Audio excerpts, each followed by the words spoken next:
Gente, eu não sei em casa se você ama o tanto que eu amo esse programa, porque a gente aprende tanto, né? E aí, eu tô feliz porque agora a gente vai aprender um pouco mais. E quero até te falar assim, você que tá assistindo Vida Melhor, você que gosta do programa, conta para suas amigas, fica aqui juntinho, mas espalha, porque eu fico pensando que se a gente aprende, coloca em prática para ir transformando a nossa vida, a gente vai tendo um mundo cada vez melhor. Então, eu quero que muita gente assista e que muita gente consiga ir melhorando o seu jeito de lidar consigo, com as pessoas ao redor, né? Com a vida de forma geral. E olha, agora a gente vai falar sobre um assunto muito importante.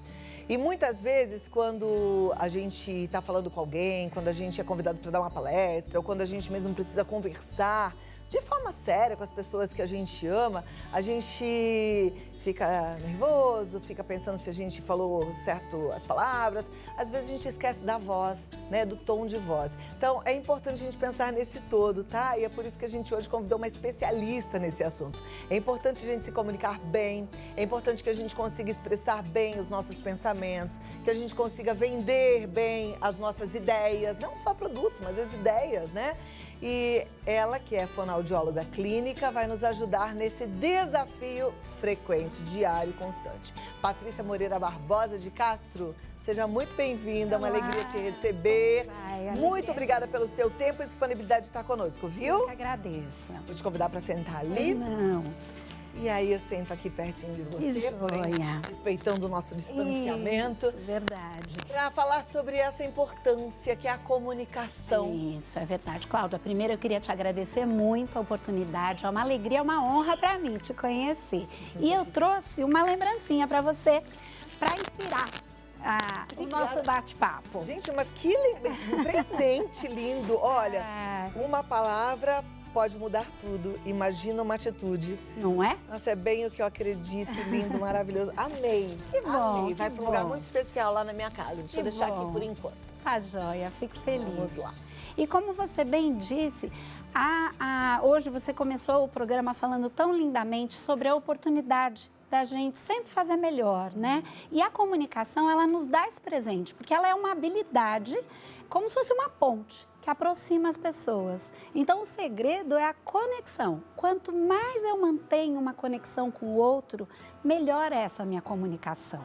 E é muito interessante porque o ser humano já nasce programado. Nós somos seres sociáveis, a gente já tem essa programação no cérebro para procurar os pares. Ou seja, se a gente pensar na nossa espécie, nós somos os únicos que a gente precisa de um cuidador, né, durante os primeiros anos de vida. É uma questão de sobrevivência. Então, a comunicação tem muita relação com isso. A primeira forma do bebê se comunicar é quando ele chora. Então, ao chorar, ele mostra que ele está com frio, que ele quer ser trocado, que ele quer um colo. Isso já faz com que se estabeleça essa comunicação. Então, é muito interessante a gente pensar que a comunicação está na nossa vida desde o primeiro minuto que a gente respira até o último. Então, por isso que é tão importante que a gente valorize, que a gente saiba potencializar e sempre, como uma habilidade, sempre ela pode ser melhorada, sempre ela pode ser aprimorada.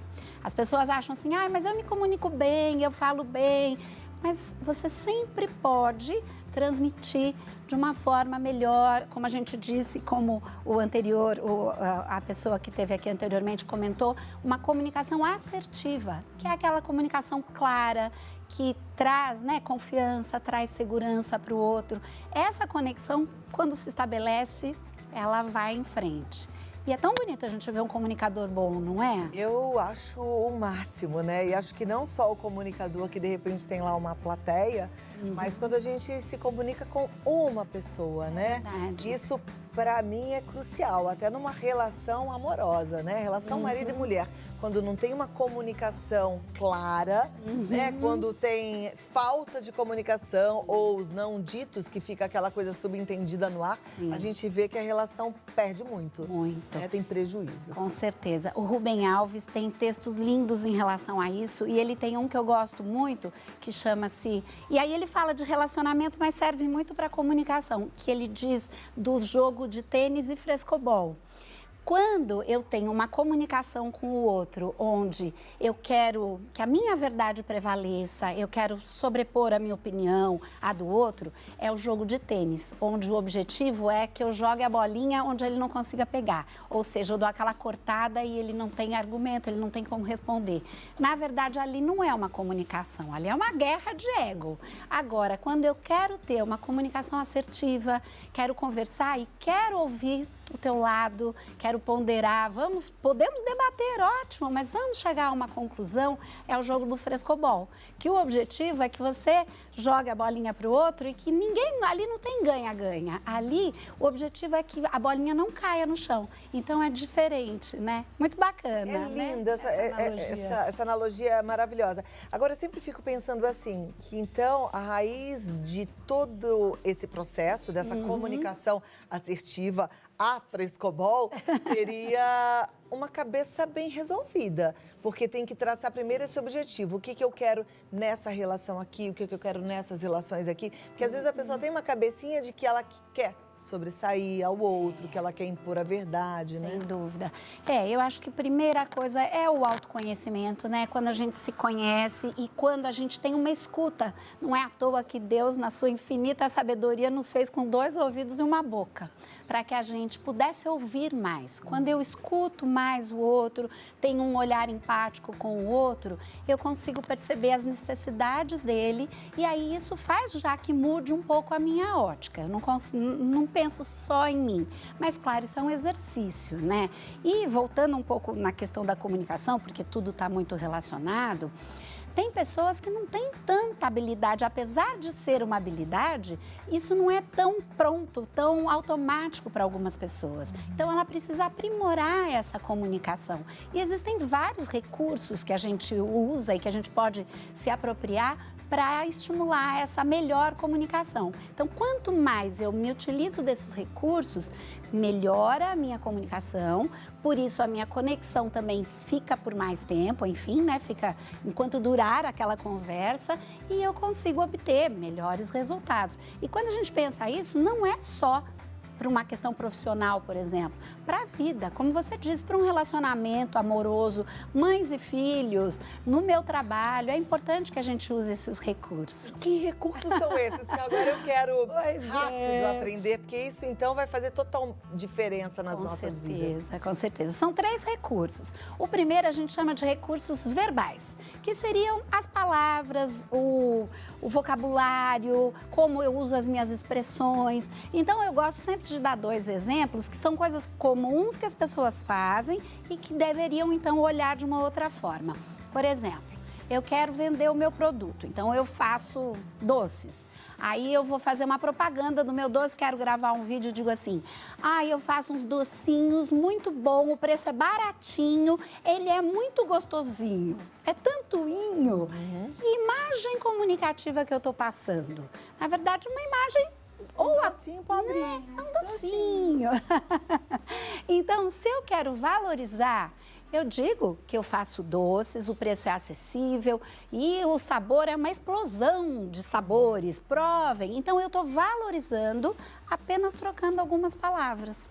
Outra coisa que é bem comum nesse recurso verbal sabe quando você conhece aquelas pessoas que tudo que ela fala tem uma paradinha? Pois é, são as pausas preenchidas. Isso não tem necessidade e isso polui a comunicação.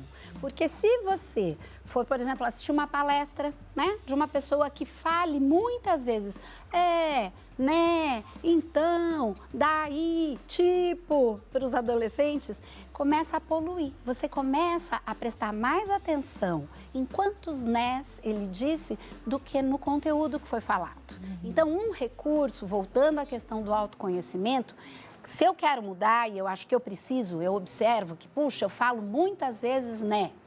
Eu preciso ter esse autoconhecimento, já é o primeiro passo. Eu posso pedir o que a gente chama de par de apoio. Eu posso pedir para um amigo, um namorado, uma colega de trabalho, pai, mãe, olha, me ajude. Quando eu estiver falando muito, né, me dá um toquezinho, porque eu não quero mais ter esse vício. A gente chama isso de vício de linguagem.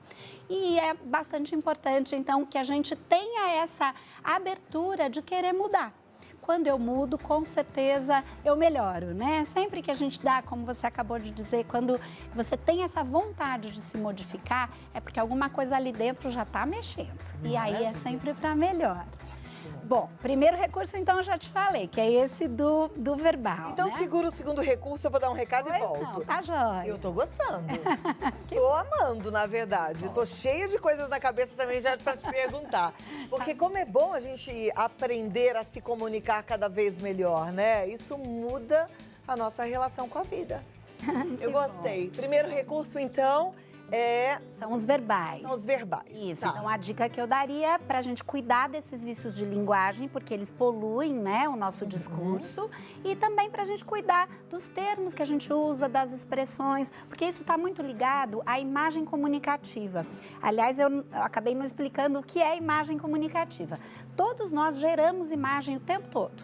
Então, a imagem comunicativa é a imagem que a pessoa tem de mim como comunicador, vamos dizer, né? Então, se eu tenho, por exemplo, hábito de falar muito alto, ou se eu falo rápido demais, ou se eu falo muito lá para dentro, mexo pouco a boca, articulo pouco, eu vou formando uma imagem comunicativa. Então, isso, às vezes, depõe, né? Dependendo do trabalho, dependendo, enfim, do círculo onde eu frequento, isso pode ser negativo. Então, precisa ser melhorado, precisa ser aprimorado.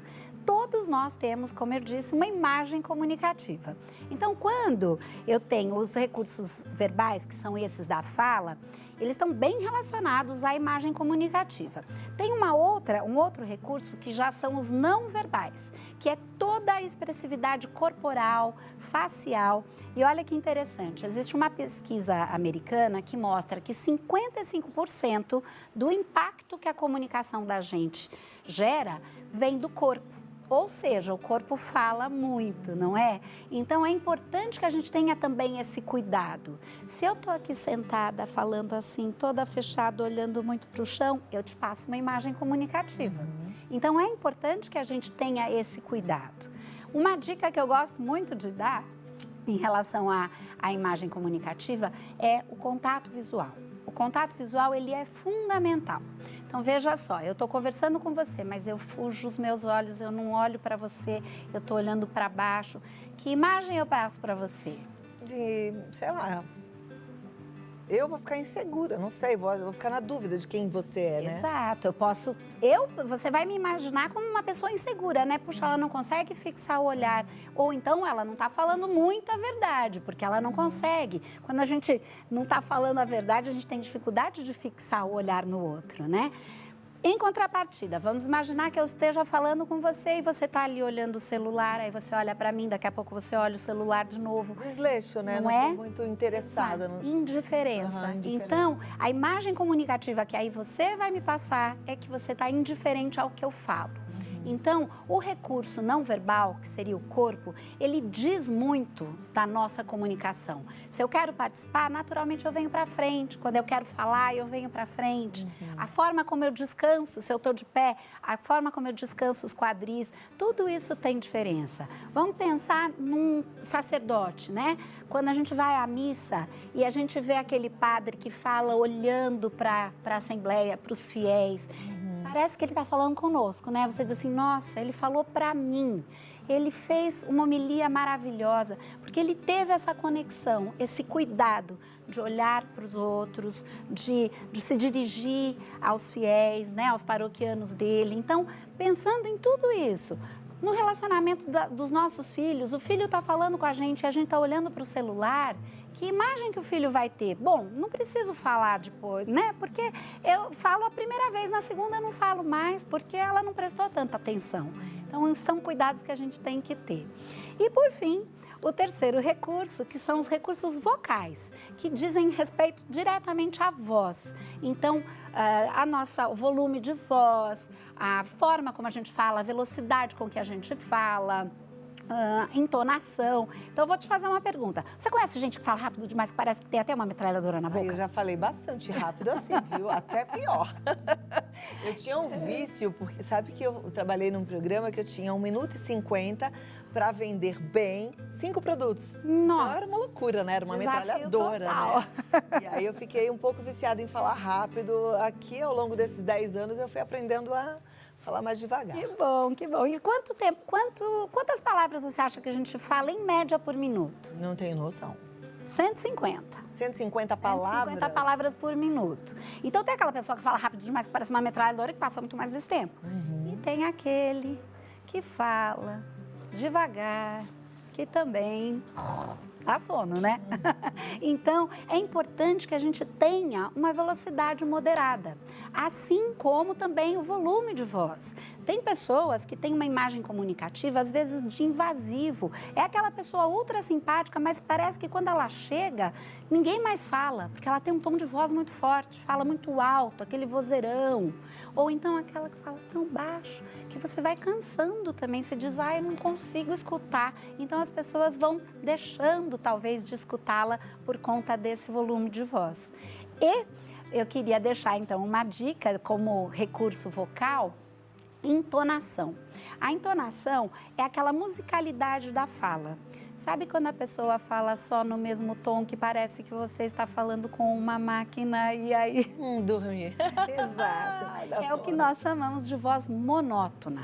Então, a musicalidade da fala é o que dá esse abrir de portas.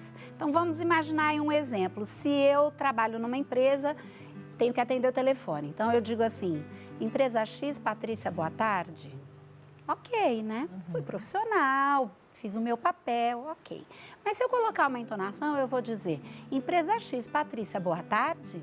Com que Patrícia você vai querer falar? Ah, que tá com entonação, né? Exato, Tá viva, né? Que tá acordada. Porque, né, abrir as portas, dá vontade da gente continuar. Com certeza. Então, a entonação, ela é bem fundamental na vida da gente. Muitas vezes a gente acha que ela é natural, mas ela precisa também ser aprimorada. E no dia a dia ela faz toda a diferença, com certeza, né? Muito bom. Pergunta é o Mais seguinte. uma só, posso só Pode. falar o último recurso? O último recurso é ênfase. Quando eu quero colocar um holofote ali naquela palavra que eu quero dar uma ênfase, eu também faço essa ênfase na fala. Então é importante que eu use, vamos dizer que eu quero falar para os meus filhos que eu quero vê-los à noite, quero encontrar para o jantar. Eu posso mandar uma mensagem de áudio dizendo, Pedro, Ana, venham jantar hoje, eu estou com saudades, quero que vocês venham, tá bom? Eu vou fazer um jantar gostoso, estou esperando por vocês. Então, quando eu enfatizo, estou esperando, quero muito. É importante que as pessoas percebam, sintam, e essa ênfase é uma forma de aproximar, uma forma de conectar. Muito bom. Tá O que bom? eu ia te perguntar é, Pois não. podemos aprender em qualquer época da nossa vida? Uma pessoa que está ali agora assistindo ao programa que já está com 75 anos e que percebeu que não soube se comunicar muito bem até então, ela pode mudar? É possível? Sim, sem dúvida, sempre, sempre. A gente consegue mudar sozinho o nosso jeito de se comunicar? Olha, então, é interessante que, como eu disse, o primeiro passo seja o autoconhecimento. Então, eu vejo aonde eu quero me modificar, onde eu quero aprimorar.